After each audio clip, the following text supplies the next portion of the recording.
प्राथमिक स्तर पर स्वर्ण कौशल विकास के महत्व पर प्रकाश डालिए। मतलब प्राथमिक जो एलिमेंट्री स्कूल्स लेवल पे होता है, तो स्वर्ण कौशल का विकास कैसे होता है बच्चों के व्यक्तित्व के विकास में स्वर्ण कौशल में महत्वपूर्ण भूमिका होती है। जन्म से ही बच्चा विभिन्न ध्वनियों को सुनने लगता है। धीरे धीरे ये ध्वनियाँ उसके मन और मस्तिष्क में अंकित होती चली जाती है। यही ध्वनियाँ आगे चलकर बच्चों के भाषा ज्ञान का आधार बन जाती है।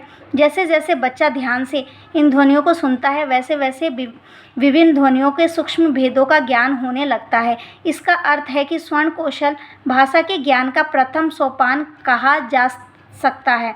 अतः ये कौशल अन्य भाषाई कौशलों के विकास के लिए सर्वाधिक महत्वपूर्ण है, क्योंकि इसी सीढ़ी के द्वारा बच्चा अंतिम सीढ़ी अर्थात लेखन कौशल तक पहुंच पाता है।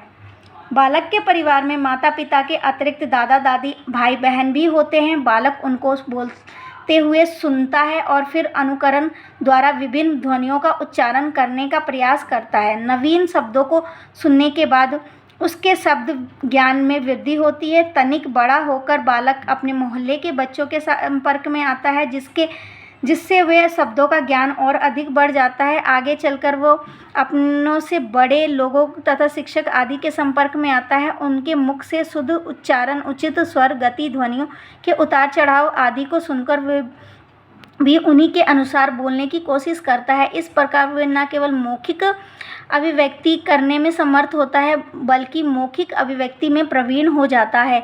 हमें इस तथ्य को भी स्वीकार करना होगा कि स्वर्ण कौशल मौखिक कौशल के लिए ही नहीं, बल्कि पठन कौशल, लेखन कौशल को भी विकसित करने के लिए नितांत आवश्यक है।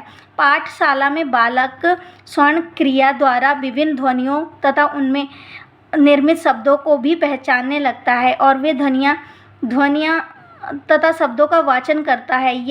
यहाँ अध्यापक की भूमिका का विशेष महत्व है। वे पुस्तक की सहायता से प्रत्येक वर्ण का शुद्ध उच्चारण करता है। बच्चे धीरे धीरे वर्णों से परिचित होते हैं और अध्यापक द्वारा किए गए आदर्श वाचन को सुनकर ध्वनियों का अनुकरण करते हैं और स्वयं वाचन करने लगते हैं। यहाँ तक बात का उल्लेख करना आवश्यक होगा, लेखन कौशल को भी विकसित करने के लिए स्वर्ण कौशल की आवश्यकता होती है। जब अध्यापक आदर्श वाचन द्वारा शब्दों का उच्चारण करता है तो बच्चे उस उच्चारण को सुनकर लिखते हैं, जिससे उनकी वर्तनी का अभ्यास हो जाता है।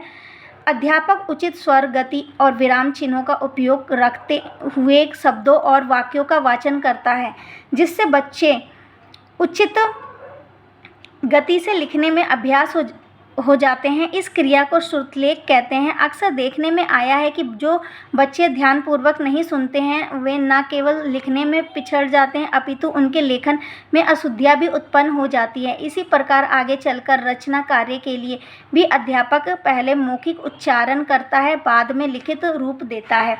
इस दृष्टि से स्वर्ण कौशल का विशेष महत्व है। मातृभाषा शिक्षण के सभी उद्देश्यों को प्राप्त करने के लिए भी हमें स्वर्ण कौशल की आवश्यकता पड़ती है। बच्चे कविता सुनकर रसास्वादन प्राप्त करते हैं।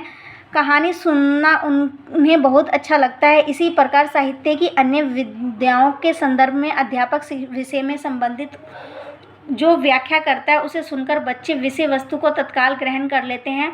इन सब बातों के साथ साथ स्वर्ण कौशल के द्वारा साहित्यिक क्रियाकलापों का आनंद भी प्राप्त किया जाता है। आकाशवाणी, दूरदर्शन आदि के कार्यक्रम को सुनकर बच्चे क्या कहना और बड़े बुजुर्ग का मनोरंजन होता है। व्यवहारिक दृष्टि से सामाजिक तथा पारिवारिक कार्यों को संपन्न करने के लिए स्वर्ण कौशल अधिक महत्वपूर्ण होता है।